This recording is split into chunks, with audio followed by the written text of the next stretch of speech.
You try harder than most people you know, and it still doesn't feel like enough. You do more, you put in more, you care more, and at the end of it, there's still this quiet voice somewhere underneath everything that says, yeah, but you're still not quite there.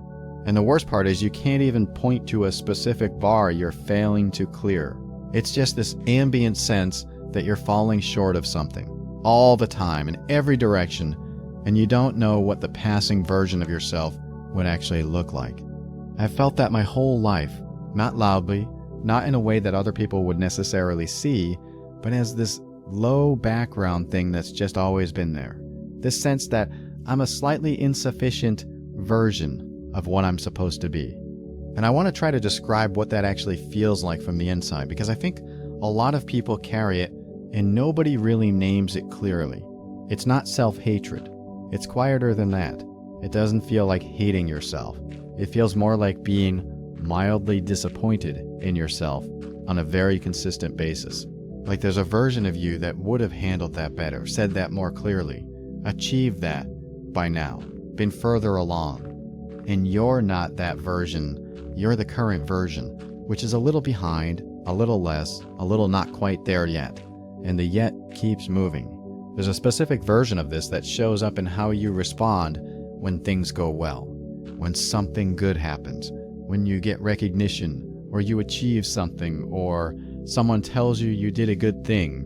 The good feeling lasts for about 20 minutes, and then your brain quietly archives it and moves on, and the baseline comes back. But not enough feeling doesn't get updated by the evidence. It just absorbs the evidence and returns to the same place it was before. And you notice this. You notice that the wins don't accumulate the way they're supposed to, that you don't feel more capable or more secure after them. You just feel briefly okay, and then back to the normal. And then there's the version that shows up when things go badly, which is that a single failure or criticism or a moment of falling short will stick around for weeks in a way that the positive things never do.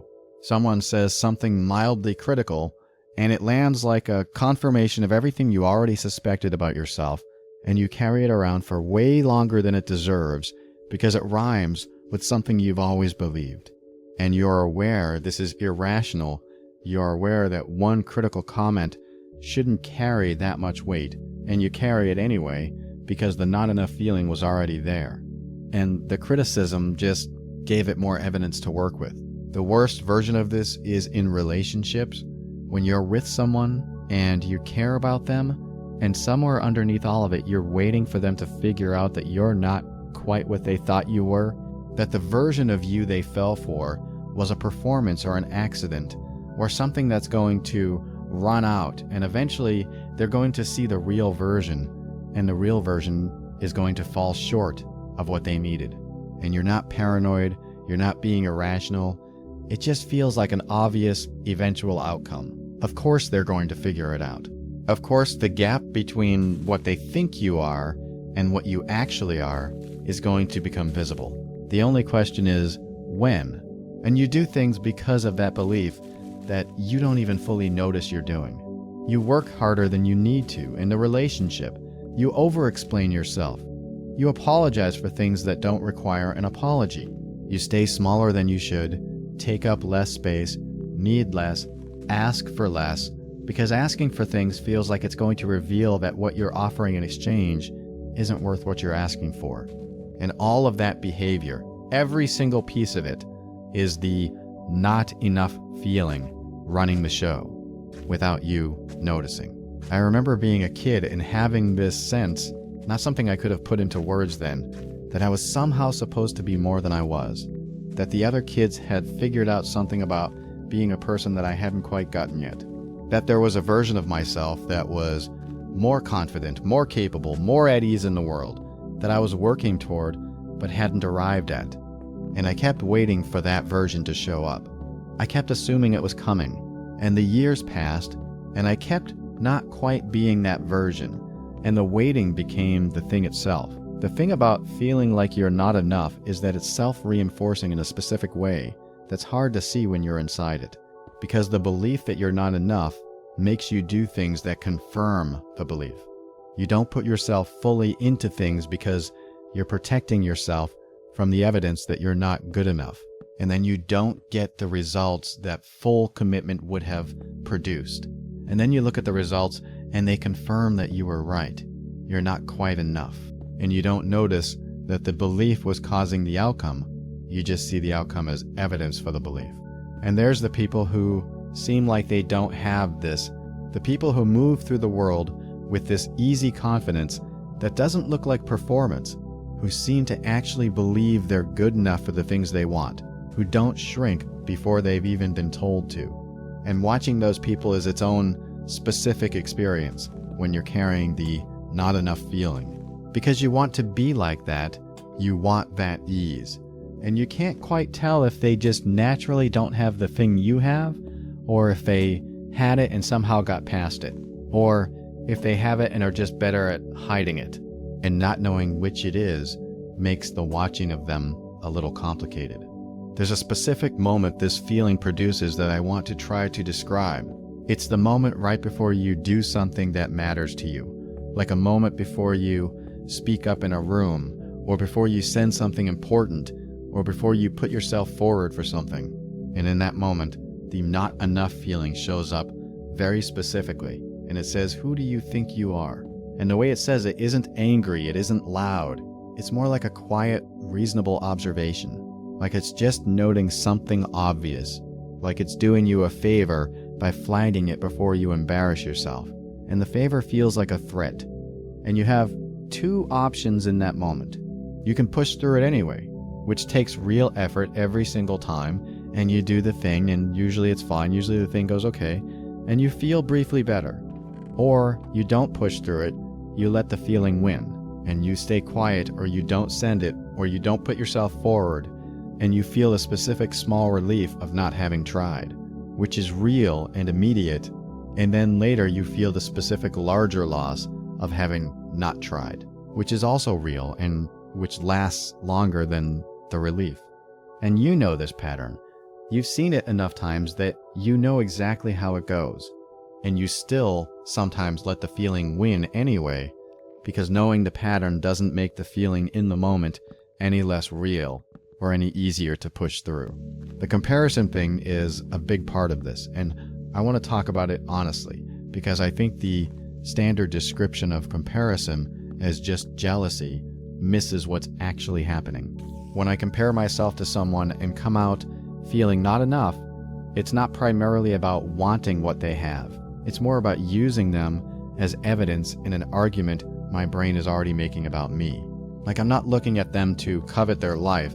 I'm looking at them to confirm that I'm behind, that I'm less, that the gap between where I am and where I'm supposed to be is real and visible, and not just in my head. And every time I find that confirmation, every time I find someone who's further along or better at something or seems more sorted, I use it to make the case against myself.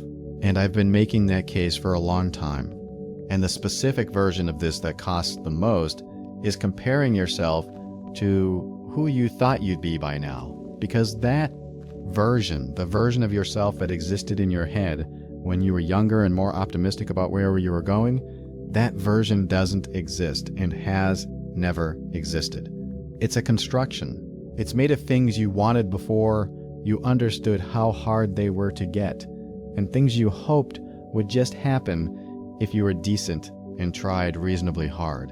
And comparing the actual current version of yourself to that constructed expected version is never going to produce a result that makes you feel good, because the expected version was always going to be better than the real version. The expected version didn't have the bad days built in. The expected version had everything going right.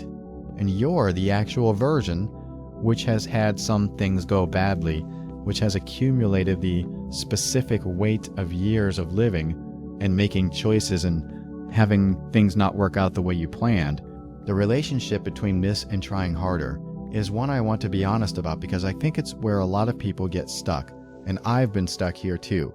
The obvious response to feeling like you're not enough is to try harder, to work more, do more, be more, and eventually produce enough evidence that the feeling should have to update. And sometimes this does produce real things, real achievements, real progress. but the feeling doesn't update in proportion to the evidence. You do more and feel temporarily better, and then the baseline reasserts itself, and you need to do more again to feel temporarily better again, and the cycle is exhausting and doesn't actually close the gap between what you're doing and what would make the feeling stop. Because the feeling isn't actually about performance. It was never about performance. The feeling was built before you had much to perform with, and it was built out of different material than evidence of achievement.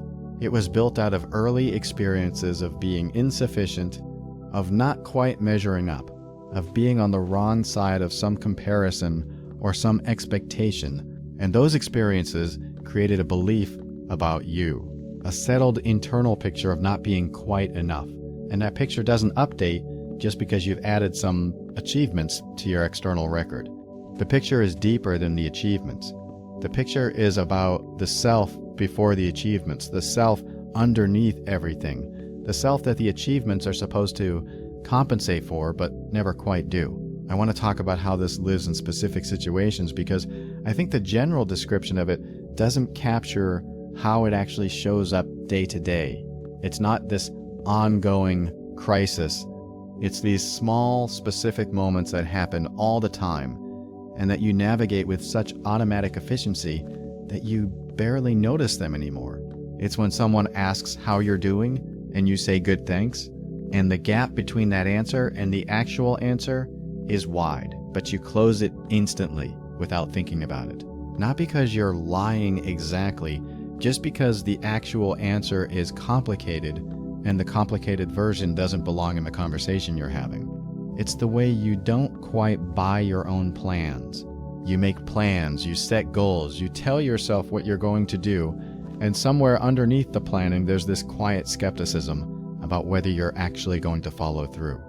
And the skepticism isn't about the plan. It's about you.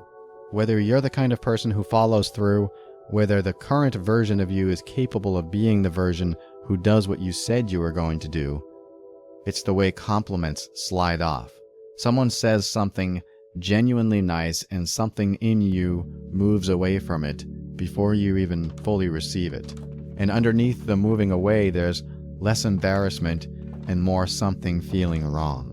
Like the compliment is describing someone who isn't quite you. Like they're pointing at something you produced or did, but that doesn't feel like evidence about you. Like you got lucky, or it came out better than it deserved to, or the person doesn't have enough information to know that what they're praising isn't actually that impressive. It's the way you're harder on yourself for the same thing you'd completely forgive in someone else. If a friend told you they'd made the mistake you just made, you'd say, "It's fine, it happens, don't worry about it." When you make it, you replay it for 3 days. The standard you apply to yourself and the standard you apply to everyone else are just genuinely different. And you know this, and it doesn't change the applying. It's the specific exhaustion that comes from being your own harshest critic for an extended period of time. And I don't mean critic in the sense of someone giving useful feedback. I mean the specific ongoing commentary that's running in the background of your mind about everything you do, noting the gaps, flagging the ways it could be better, keeping a running tally of where the current version is falling short of the standard. And that commentary runs whether or not you're listening to it and whether or not you want it to, and it takes up real energy and produces nothing useful, just this ongoing cost of being you that other people who don't have it are not paying. There's a version of this that lives specifically in love, and I want to describe it because I think it's one of the more painful places this feeling shows up. When you love someone and you're aware of the not enough feeling, every version of the relationship has this specific quality of waiting. You're waiting for them to see it. You're waiting for the thing that makes the gap between the version of you they believe in and the actual version of you visible to them. You're not doing this on purpose. You're not trying to self-sabotage. You're just operating from a belief that eventually the discrepancy is going to become clear. And all of the good things, all of the love and the connection and the real things you've built with this person are somehow contingent on them not yet having seen the thing that would make them revise their assessment of you. And you do things to manage this that you don't even fully notice. You perform more than you should have to. You're too apologetic. You take on too much responsibility when things go wrong. You attribute too much of what's good to luck and too much of what's bad to yourself. And at some level, you're building a case in advance, pre-making the argument for why they'd be justified in leaving, so that when it happens, it's not a surprise, so that you were already ready for it, so that you don't get caught believing in something that was going to fall apart anyway. And the cruelest part of this is that it can become self-fulfilling. Not always, not inevitably, but sometimes. The pulling back, the constant managing of how much space you take up, the apologizing, the shrinking, the waiting for the thing to fall apart, all of that affects the relationship. It creates distance, even when neither person wants it. It produces exactly the kind of gap that the fear was pointing at. And you end up in the situation you were managing against, not because it was inevitable, but because managing against it created it. The version of this that I find the hardest to describe is the version that shows up when you're alone and there's nothing to do and nowhere to be, and it's just you and your own thoughts. Because when you're busy, there's enough external noise to keep the not enough feeling in the background where it's manageable. But when everything goes quiet and there's nothing pulling your attention outward, the background becomes the foreground. And you're just sitting with it, just letting it be there without anything else to focus on, is genuinely uncomfortable in a way that explains a lot of the constant noise people keep around them. Explains the phone and the music and the always having something on. Because the nothing is where the feeling lives most clearly, and going to the nothing means going to the feeling. And I spend a lot of time managing that. I don't think I'm unusual in this. I think most people who carry the not enough feeling have developed a whole infrastructure of distraction. Not because they're avoiding their lives, but because being fully in their own company without anything buffering them from themselves is a specific kind of uncomfortable that they've learned to reduce. And the reduction works, the buffer works. It keeps the feeling at arm's length for as long as the buffer is operating. And then the buffer stops and the feeling is just there, right where you left it, completely undissolved. I want to talk about the moments when this feeling is most completely absent, because I think they're actually instructive.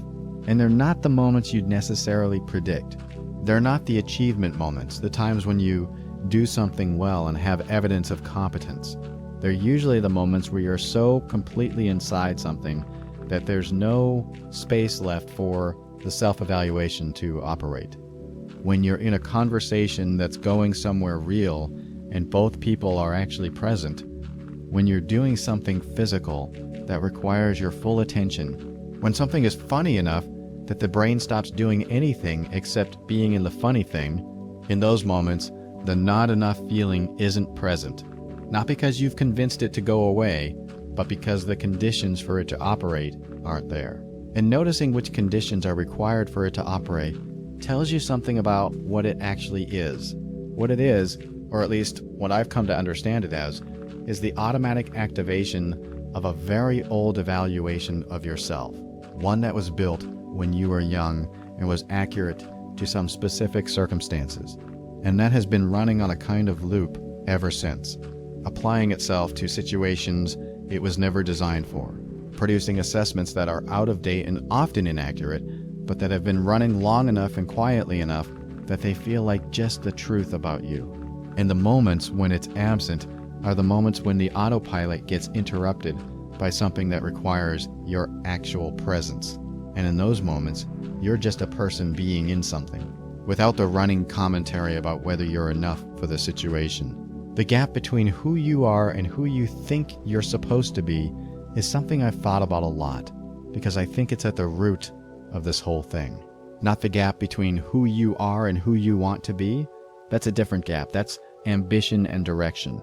The gap I'm talking about is between who you are and some vague felt sense of who you should already be, of what you should already have figured out, of how settled and capable and together the current version of you should be by now. And that should is doing a lot of work. That should is the thing that turns ordinary being a person into evidence of failure. Because you're not failing at being a person. You're just being a person with all the mess and uncertainty and ongoing figuring out that involves. But the not enough feeling takes the mess and the uncertainty and the ongoing figuring out and reads them as deficits, as signs that you're behind, as evidence that the expected version of yourself hasn't arrived yet and you're still waiting for it. And the waiting produces this permanent, mild disappointment in yourself that is genuinely tiring to carry around. There's a specific version of the not enough feeling that shows up around work and what you've built with your life so far. And I want to describe this one because I think it's one that hits a lot of people and that doesn't get described honestly very often.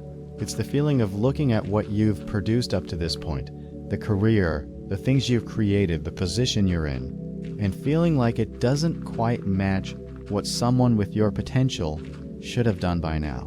And the potential is the important word there, because the potential was never a real thing you could measure. It was always just a feeling of what you might be capable of. And now you're measuring the actual against the potential, and the actual is smaller. And the thing about potential is that it's infinite in theory. Potential doesn't have a ceiling. Potential is just what might be possible under the best circumstances. But what you've actually produced is finite and real and measurable, and comparing the finite real thing to the infinite theoretical thing is always going to produce the same result, which is that the real thing comes up short. Not because the real thing isn't good or isn't real, just because the comparison was never fair, and yet you keep making it. Your brain keeps making it automatically and producing the same result every time, and you feel the same feeling every time, and nothing about the pattern changes. And part of you knows the comparison is unfair, and part of you feels like that's just a way of letting yourself off the hook for not being more than you are. The version of this that lives in friendships is different from the version in romantic relationships, but related. In friendships, the not enough feeling tends to show up as this worry that you're getting more from the friendship than you're giving, that you need your friends more than they need you, that if the friendship were evaluated honestly, the score would be unbalanced in a way that makes you the one who owes something. And so you do things to even the score. You show up extra. You're there when you might not have the energy to be there. You go further than you need to go, because somewhere you're keeping track and you need the tally to look better.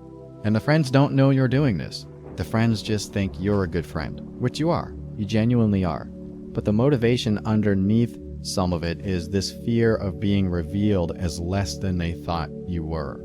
This preemptive effort to compensate for a deficit that probably doesn't exist in the way you think it does. There's also the version of the not enough feeling that lives in how you talk about yourself to other people. And I think this is one of the more visible versions of it, even though people don't always name what they're seeing. The way you frame your own life when you're describing it, the qualifiers you put on things, the way you undersell your own achievements, the way you present the unflattering version of your situation before anyone has asked for any version at all. You're managing expectations, managing the gap between what they might believe about you and what's actually true, bringing their expectation down to something closer to where you actually are, so that you're not on the hook for the difference. And the people who love you are watching you do this. And sometimes it frustrates them because they want to believe the better version of you.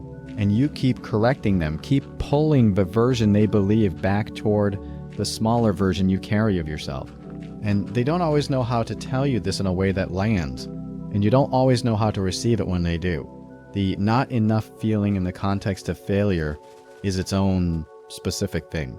When you fail at something, when something doesn't work out, the not enough feeling has a specific relationship to the failure. That's different from how someone without the feeling would process the same event. For someone without the feeling, a failure is a setback. It's a thing that happened. It has specific causes.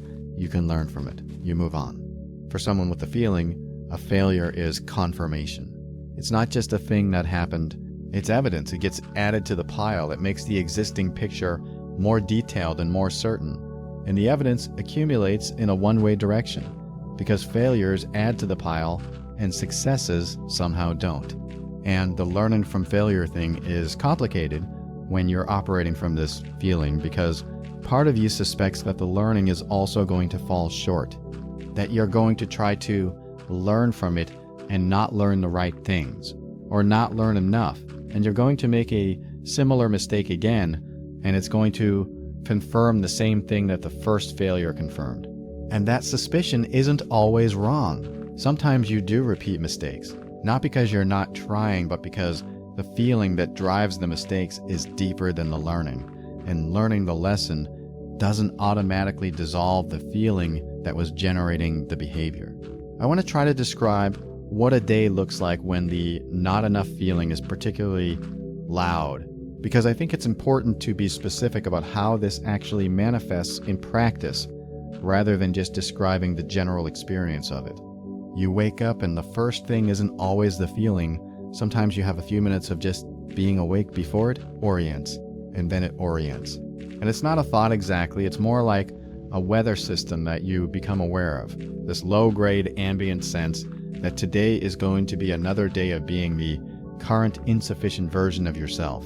And you get up and you go about the day, and the feeling is just there running underneath everything like a quiet hum. And certain things make it louder. Opening your phone and seeing what other people are doing with their lives is one of them. Someone posts something about what they've built or achieved or figured out, and for a second, you feel the gap between that and where you are sharpened.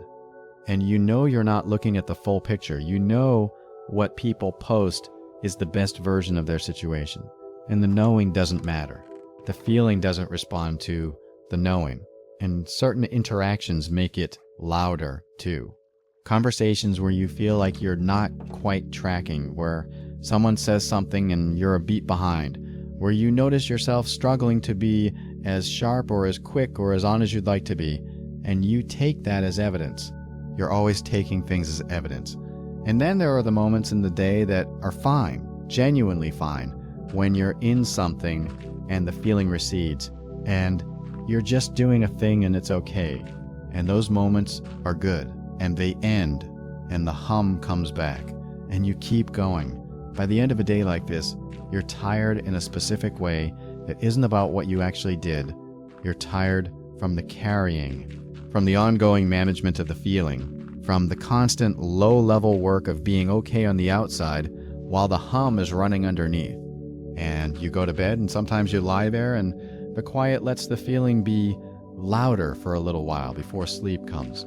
And the next day you get up, and it's mostly the same. The hopeful version of this story is that it gets better. And I think for some people it does get genuinely better. Not just more managed, but actually lighter, actually quieter. I've had stretches where it's been lighter, where the hum was lower and the evidence gathering was slower. And the gap between the expected version and the actual version felt less like a catastrophe and more like just a distance. And those stretches were different enough that I noticed them, noticed the specific quality of moving through days without the constant weight of the assessment running. And I want more of those stretches. I'm not sure exactly what produces them. I'm not sure it's anything I do deliberately, but I know they're possible because I've been in them, and knowing they're possible is something. The honest version is that I still carry this, that there are more days with the hum than days without it. That I still sometimes let the feeling make the case against me and believe the case. That the not enough feeling is still a central feature of how I experience myself in the world, not a peripheral one. And I don't have a neat ending for that. I don't have the version where I tell you I figured it out. What I have is this. The feeling is not the truth about you. That's the most important thing I can say about it. It feels like the truth. It has the texture of deep, accurate knowledge about yourself, but it's not that. It's a habit of evaluation that got established early and that has been running on autopilot ever since. And habits can be questioned. They can be interrupted. They don't have to be the permanent operating system. And on the days when I can see that clearly, when the habit looks like a habit rather than looking like the truth, those are the days I feel closest to being okay with who I actually am. Not all the days, but some of them. And some of them is where I'm starting from. There's a version of the not enough feeling that I haven't described yet, and that I want to get to because I think it's one of the most common versions and one of the most confusing to navigate. And that's the version where you're doing okay by most external measures, where your life looks reasonable from the outside, where you have the things you're supposed to have or are working toward them in ways that look appropriate. And the feeling is still there. And the still there-ness of it, despite the external okayness, is its own specific confusion. Because you've been operating under the assumption that the feeling was telling you something was wrong with your situation, and now your situation is okay, and the feeling hasn't updated. And that's when you realize that the feeling isn't about the situation. That was always the wrong model. You thought if you fixed enough things in your external life, the internal thing would respond. You thought success would update the picture. You thought achievement would make it quiet. And it doesn't work like that. Or at least, it hasn't worked like that for me. The external stuff is real and it matters and it changes what's possible.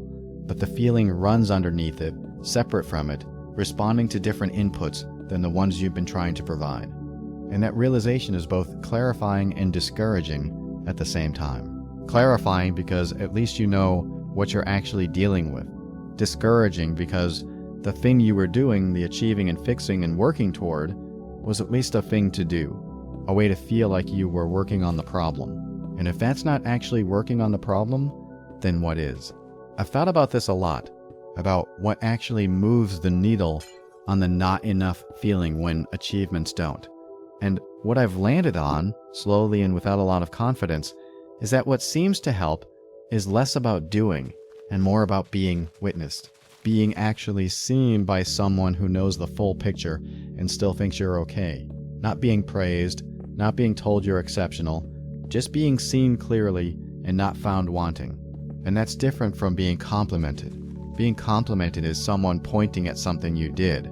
Being witnessed is someone knowing who you are underneath what you do and being okay with it. And the not enough feeling, which was built out of feeling not quite okay at the core, responds to that in a way it doesn't respond to praise. The problem is that being witnessed requires a level of openness and vulnerability that the not enough feeling makes very hard. Because the not enough feeling is partly about the fear of being seen clearly and found insufficient, and so the thing that would help the most is the thing that feels the most dangerous. You need someone to see you fully and still think you're enough, but the act of letting them see you fully feels like exactly the kind of exposure that would give the feeling more ammunition. And so you manage it. You let them see a lot, but not everything. You curate slightly. You keep the most uncertain parts of yourself more private than they probably need to be. And the witness you get is real, but it's not the full version. And the not enough feeling isn't fully addressed by the partial witness. I'm aware of this pattern in myself. I'm aware that I hold things back in ways that aren't necessary, and that the holding back is connected to the not enough feeling, and that the holding back probably perpetuates the not enough feeling more than it protects me from anything, and being aware of it doesn't make it easy to do differently. The awareness is useful, but it's not a lever you can just pull. There's also the version of this that lives specifically in what you do for other people. The not enough feeling, when it's running in the background of a relationship or a friendship, has a tendency to make you give more than you can sustain. You give more because you're compensating for what you believe is your insufficiency, trying to make up for the gap between what you think you're worth and what you think they deserve. And the giving more can look like generosity, and in some ways it is generosity, but it's also partly motivated by this fear of being found insufficient, this attempt to add enough value to the relationship that your presence is net positive, even accounting for your deficiencies. And the people on the receiving end of this generosity sometimes sense something off about it. Not always. But sometimes there's a quality to generosity that comes from fear that's different from the quality of generosity that comes from having enough and wanting to share it. And the people who know you well eventually feel the difference, or they don't feel it consciously, but they register it. And sometimes what they register is that you're trying too hard, that there's something driving the giving that goes beyond just wanting to give, and that what you actually need is not to give more, but to receive something, which is exactly what the not enough feeling makes hardest. The version of this that shows up specifically around success is one I want to spend time on. Because I think for people who carry the not enough feeling, success has a complicated relationship to the feeling that doesn't look like what you'd expect from the outside. You'd expect that success would help, that achieving things would quiet the feeling, at least temporarily, at least give you a break from it. And sometimes it does, briefly, but often it doesn't. Or it does, but in an unexpected way, and I want to try to describe that honestly. When you succeed at something, when something you worked on goes well, the first response isn't always just feeling good. Sometimes it's immediately followed by this question of whether it was really you, or whether it was luck, or whether it's sustainable, whether this success is evidence about you, or whether it's an anomaly that's going to be corrected. And the question comes before you've even fully received the success itself. The success arrives, and almost simultaneously, the doubt about the success arrives. And the two things are there at the same time, and the doubt often gets more airtime than the success. And then there's the thing where succeeding at something raises the stakes for what comes next. Because now you've set an expectation in your own mind and maybe in other people's minds, and the next thing you produce is going to be evaluated against this one. And the not enough feeling, which was already afraid that the gap between what you appear to be and what you actually are was going to become visible, now has new material to work with. Now there's a specific standard you've set and a specific chance to fail to meet it. And so success, instead of giving you more confidence, sometimes gives you more to protect and more ways to fall short. I've talked to people who have achieved much more than I have, and who describe something very similar. The success didn't quiet the feeling. The success just moved the goalposts, and now the not enough feeling had a new bar to not meet, a new expected version of themselves to fall short of. And that's its own specific discouragement, because it suggests that the feeling isn't going to be fixed by the achieving, that no amount of external validation is going to produce the internal peace you were hoping for, that the feeling is structural and the achievements are circumstantial, and the structural thing is going to outlast the circumstantial things every time. What I've never felt, or what I've felt only in very brief flashes that didn't last, is the specific feeling of being exactly enough, of being the right amount, of being at a level that matches the expectation without exceeding it and without falling short. And I think that's the thing I've been reaching for my whole life, without quite knowing how to name it. Not greatness, not exceptional performance, just enough. Just the feeling of being exactly sufficient for the moment I'm in, for the people I'm with, for the life I'm trying to live. And I've tasted that occasionally. And I don't know how to manufacture it, and I want more of it than I've had. The honest ending to all of this is that I'm still in it. I'm not on the other side of the not enough feeling. I've described it in detail not because I've figured it out, but because I've been living inside it for long enough that I know its specific textures and its specific costs and its specific patterns. And I think there's some value in that, in having someone describe the experience accurately, even without having a solution for it. Because most of the descriptions I've encountered are either too abstract or too neat or too quickly solved, and the experience I'm trying to describe is none of those things. It's specific and concrete, and it lives in the small, ordinary moments of every day, rather than in some grand internal drama. And it costs real things. It costs the full experience of your own wins. It costs the ease of receiving good things from people who want to give them to you. It costs the full investment in your own attempts. It costs the specific peace of being alone without needing to escape your own company. And acknowledging what it costs is worth doing, even when you don't have a fix for it. I was never enough. And I'm still not entirely sure I am now. And I'm still trying to figure out how to live well inside that uncertainty. And some days that's fine. And some days it's a lot. And the difference between those days isn't always clear to me in advance. But I keep going.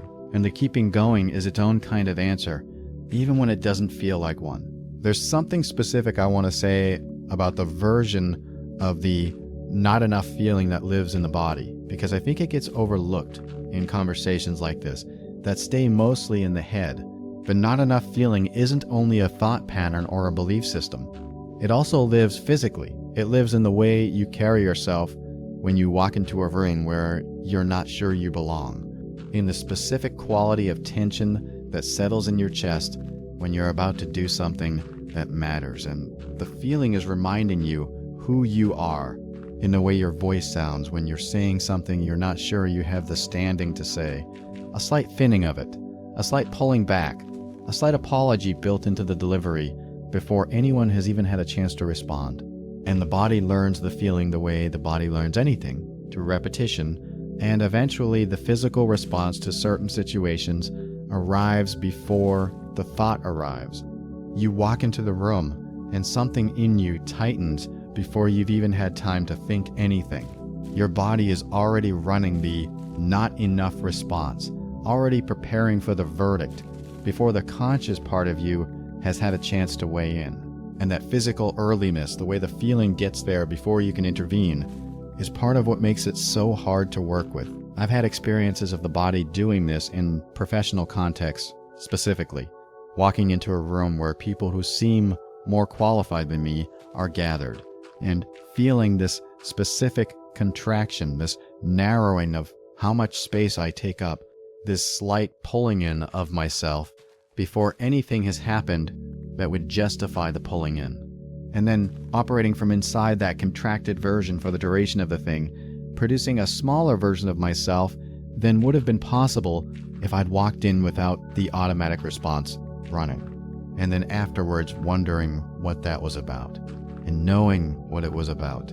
The physical version of this is actually one of the more honest indicators of the feeling, because it's harder to argue with than the mental version. You can talk yourself out of thinking the not enough thought in a specific situation. You can produce a counter argument. You can remind yourself of your accomplishments. You can do the thing where you list the evidence against the feeling. The physical response doesn't respond to counter arguments. It's already happened. It was running before the argument was available. And working with the physical version of this is different from working with the mental version. It requires a different kind of attention, a different kind of patience. And it's something I've been much slower to figure out how to do. I also want to talk about what happens in the moments immediately after doing something you were afraid to do, because I think those moments contain something real about the not enough feeling that doesn't get described very often. You do the thing, you spoke up, or you sent the thing, or you put yourself forward. You got through the moment where the feeling was loudest. And the thing went okay, or it went more than okay, or it just went and you survived it and nothing catastrophic happened.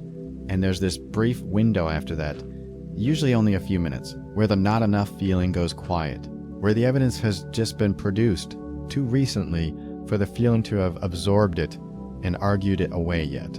And in that window, you feel something close to okay, something close to just being a person who did a thing and it worked out, not a deficient version, just a person. And then the window closes, and it has its ways of dealing with the new evidence.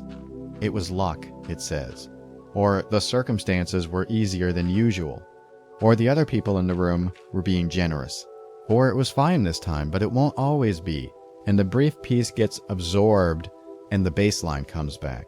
But that window is real, and it happens more often as you do more of the things the feeling was protecting you from. The window doesn't stay open for longer, but it arrives more frequently, and I don't know if that counts as progress exactly, but it feels like something. There's also the way this feeling lives in the middle of the night, which is its own specific version that I've described elsewhere, but want to mention here because I think it's where a lot of people's relationship with this feeling is most concentrated.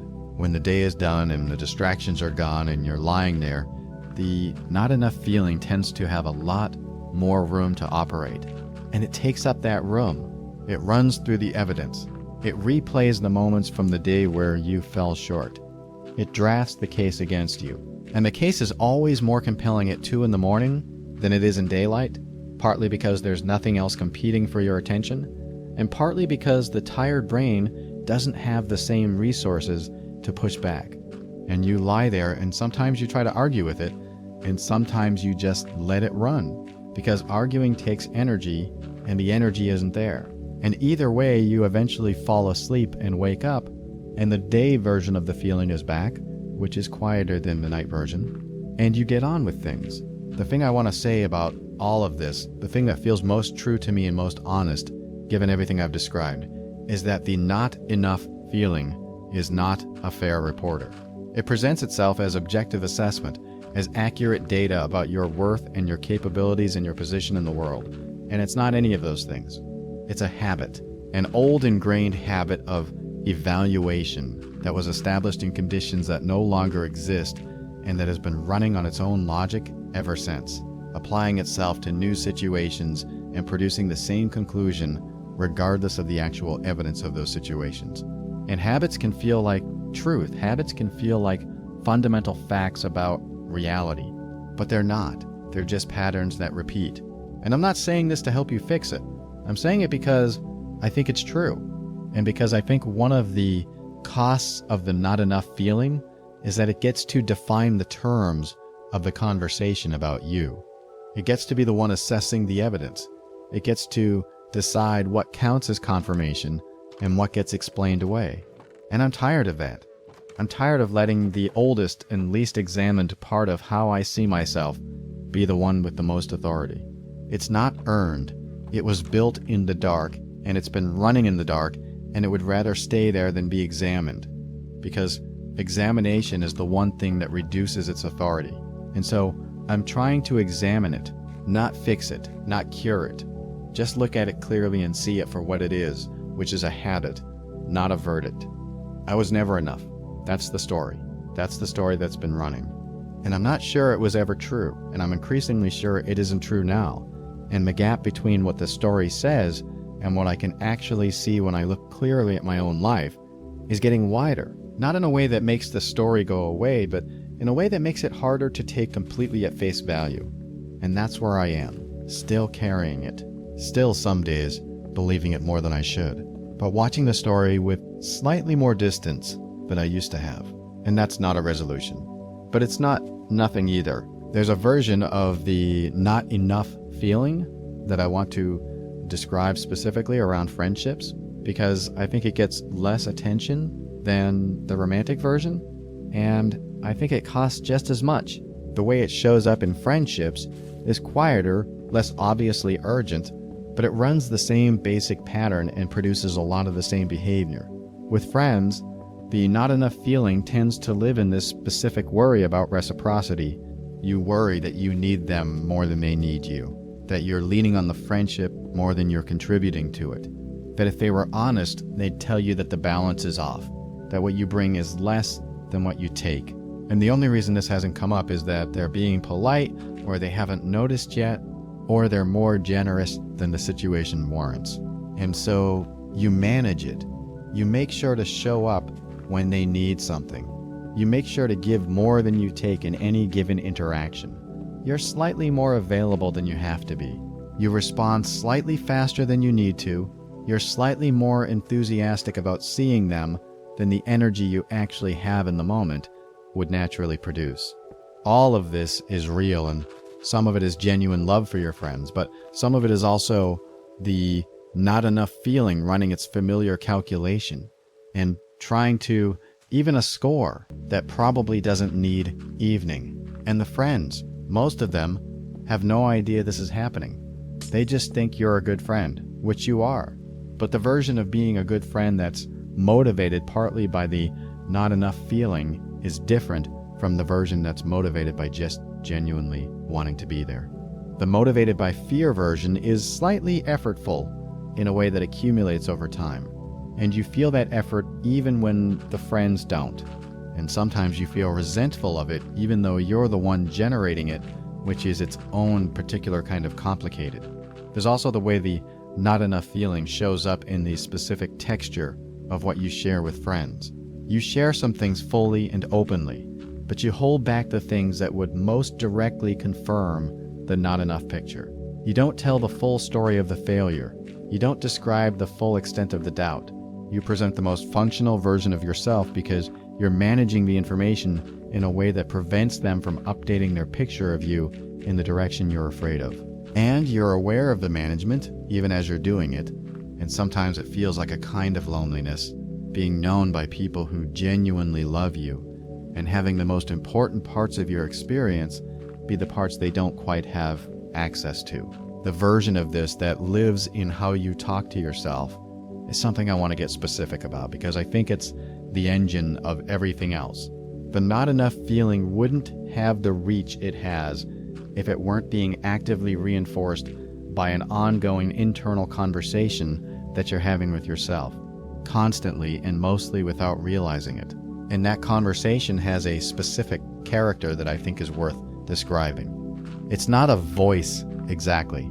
It's more like a tone, a running evaluation that sits underneath your experience of things and colors everything slightly in the same direction. When you do something well, the tone notes it with mild surprise, like that was better than expected, and moves on quickly. When you fall short of something, the tone settles in and stays for a while, like, yes, this confirms what we already knew, and doesn't move on quickly. And the asymmetry of the settling time, the way the confirmations stick longer than the surprises, is what produces the accumulated sense of insufficiency over time. And the tone also has a tendency to anticipate. It doesn't just respond to things that have happened. It runs ahead of things that might happen and evaluates them in advance. Before you have the difficult conversation, the tone has already assessed how it's likely to go and what it will reveal about you.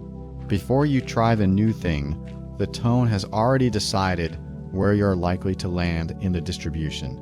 And the advanced assessment isn't neutral. It's weighted toward the not enough outcome, which means you're often approaching situations that haven't happened yet with the feeling already running, already producing the familiar response before you've even had the chance to find out how the thing actually goes.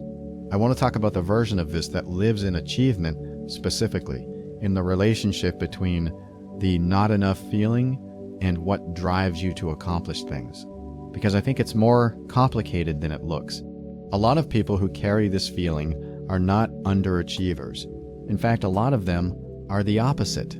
They achieve quite a lot, sometimes more than they'd achieve without the feeling, because the feeling is a driver.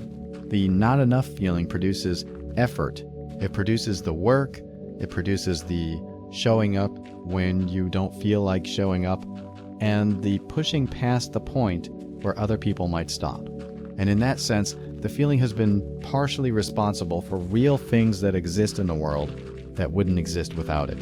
And that's a complicated thing to sit with, because the feeling costs you real things, in peace and in the ability to fully enjoy what you've built, and in the ease with which you move through your own life. But it also maybe helped produce things.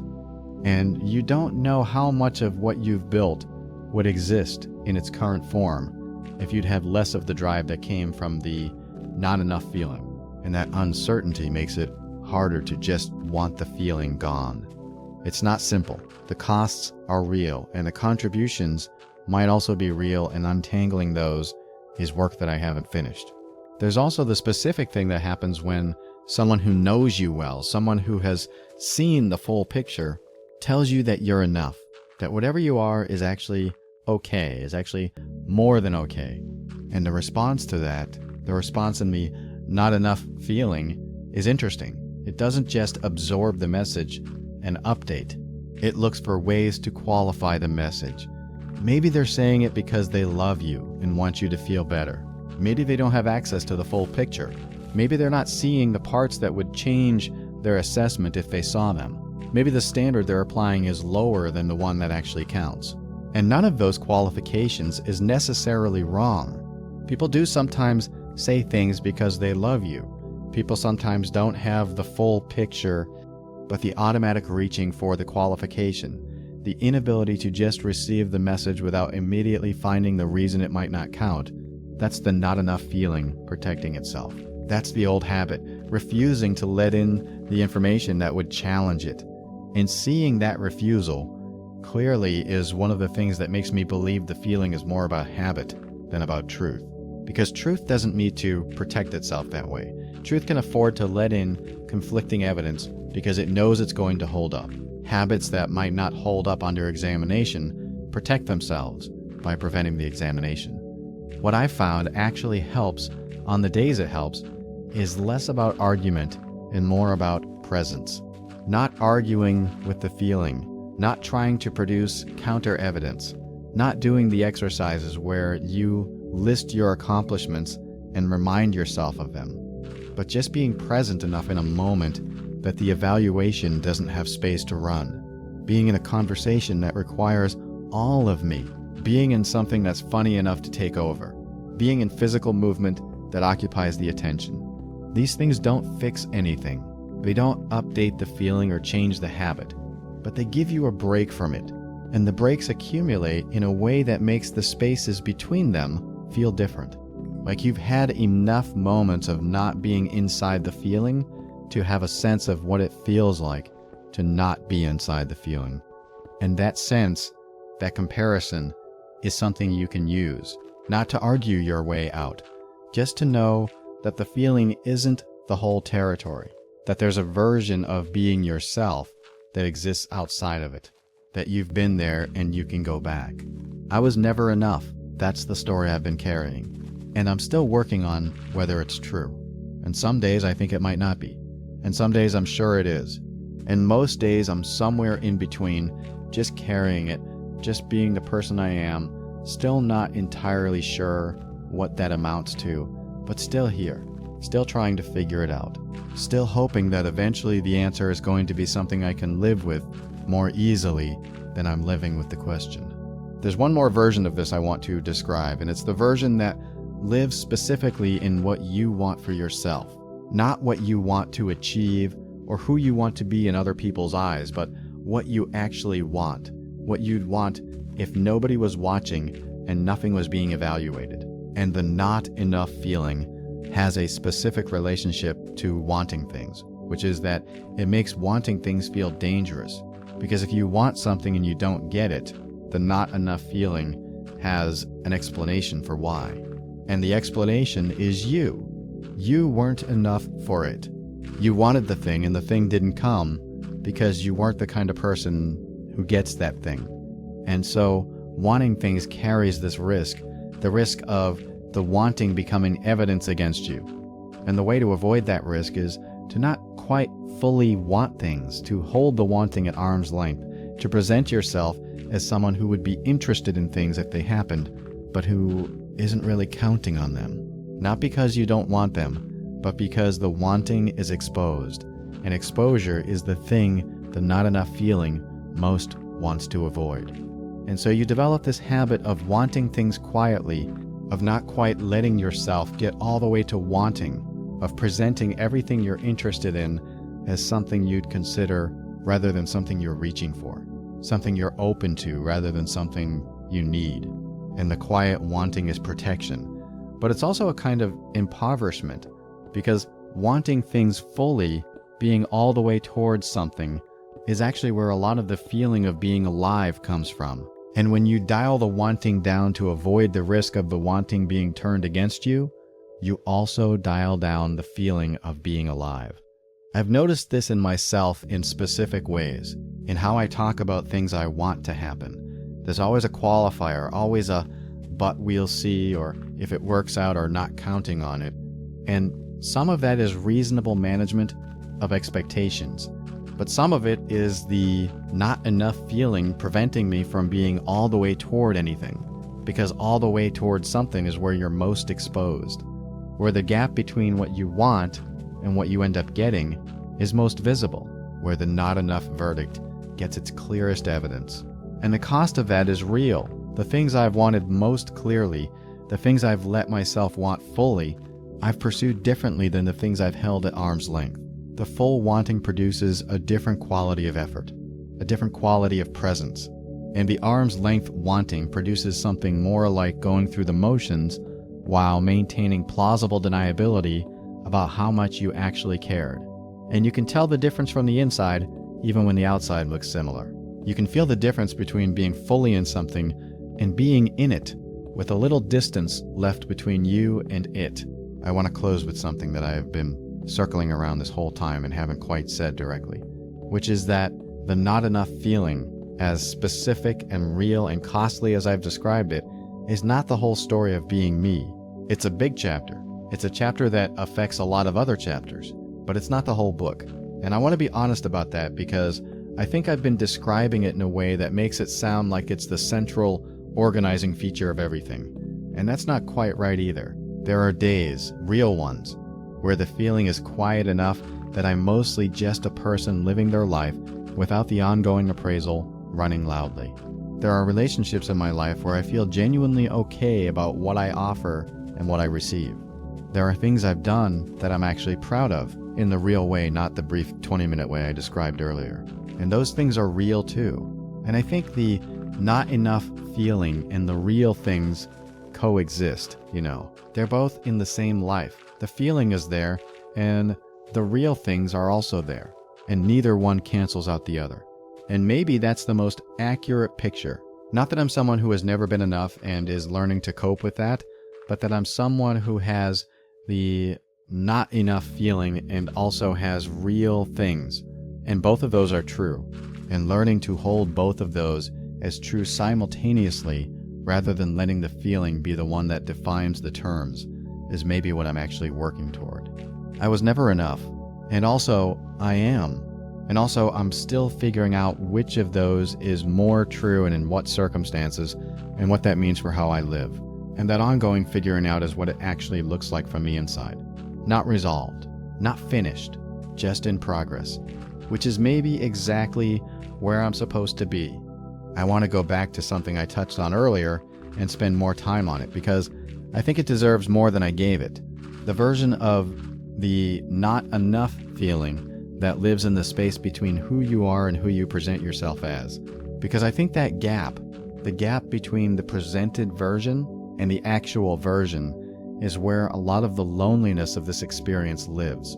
And loneliness is one of the costs that doesn't get named often enough when people describe carrying something like this. Because you can be surrounded by people who genuinely like you and care about you and still feel lonely in this specific way.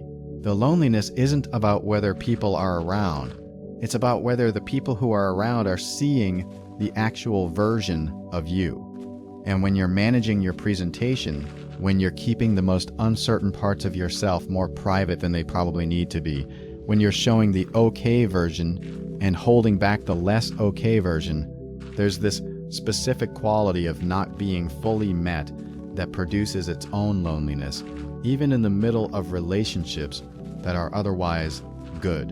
And you maintain the gap partly because the not enough feeling has convinced you that the less okay version is too much, that showing it would cost you more than showing it would be worth, that the people in your life have a picture of you that you need to protect rather than correct.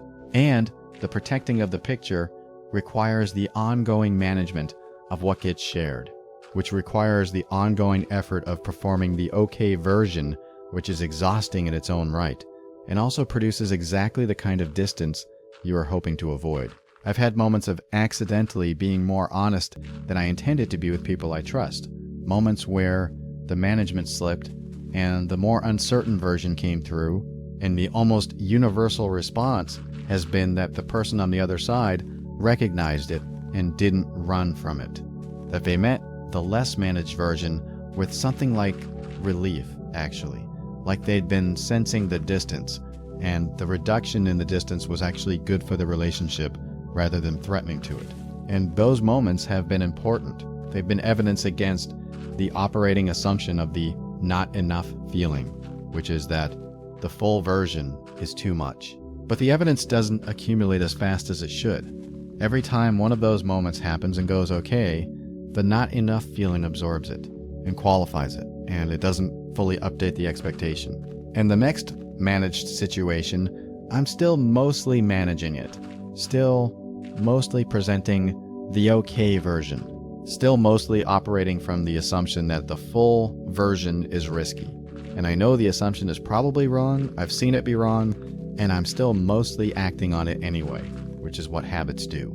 They persist past the point where the evidence supports them. There's a version of this that shows up in creative work specifically, and I want to describe it because I think it's one of the more interesting manifestations of the not enough feeling. When you make something and you put it out into the world, you're exposing a version of yourself in a way that regular conversation doesn't require. You're showing how you think, what you care about, what you find worth saying. And the not enough feeling is very active in creative contexts because the exposure is very high. You make something and the feeling is already running the assessment before you've finished. Is this good enough? Does this meet the standard? Is this the version that would justify you taking up this much space, claiming this much attention? And the assessment usually produces the same answer it always produces, which is that the thing is okay, but not exceptional, which is fine, but could be better, which is worth putting out, but probably not as good as what other people are making. And sometimes that assessment is accurate and you take it seriously and you improve the thing, but often the assessment is just the feeling doing what the feeling does, applying its habitual conclusion to a new situation. And the improvement you make in response isn't because the thing actually needed improving, but because the feeling needed to be appeased. And then you put the thing out and it goes fine and you feel briefly okay, and then the not enough feeling starts assessing the response and finding the ways in which it fell short of what it should have been. The version of this in terms of how other people see you is something I want to be specific about because I think it's one of the places where the not enough feeling most clearly demonstrates its unreliability. Because the way other people see you and the way the not enough feeling tells you they see you are often genuinely different. And you'd think you'd be able to notice that difference and use it to update the picture. But what tends to happen instead is that the not enough feeling selects from the range of signals you receive from other people and uses the ones that confirm the picture while explaining away the ones that don't. So when someone expresses appreciation for you or tells you they value you or demonstrates through their behavior that they want you around, the not enough feeling has a ready set of explanations. They don't know the full story. They're being polite. They haven't seen you in the circumstances where your insufficiency would be most visible. They'll update their view when they do. And when someone is critical or distant or disappointed in you, the not enough feeling has a different response. This is confirmation. This is what happens when the gap between what they expected and what you actually are becomes visible. This is the eventual outcome you've been waiting for. And both of those responses are wrong, or at least they're not fair. The appreciation deserves to land. The criticism deserves to be evaluated on its merits rather than immediately added to the pile. But the not enough feeling doesn't operate fairly. It has a verdict, and it uses the evidence to support the verdict rather than using the evidence to determine the verdict. And seeing that clearly, really clearly, is one of the more useful things you can do with this. Not because seeing it makes it stop, but because seeing it lets you know when to trust the assessment and when to look at it sideways and remember what it is. I've been carrying this feeling for long enough that I've learned its specific textures. I know when it's running loudly and when it's running quietly. I know which situations tend to activate it most strongly. I know the specific quality of the tired that comes from a day of managing it versus the regular tired that comes from just doing things. And that knowledge is something even when it doesn't translate into being free of it. Knowing the thing you're dealing with is different from not knowing. Knowing means you can be honest about it, at least to yourself, at least sometimes. And honesty about it, even without a solution for it, feels like a better place to be than the version where you just carry it without being able to name what you're carrying. I was never enough. That story has been with me for a long time, and I'm not sure it's true, and I'm not sure it's false, and I'm still figuring it out, one day at a time. In the ordinary moments where the feeling is running and the evidence is coming in, and I'm doing my best to see both of them clearly without letting either one run the whole show. That's where I am.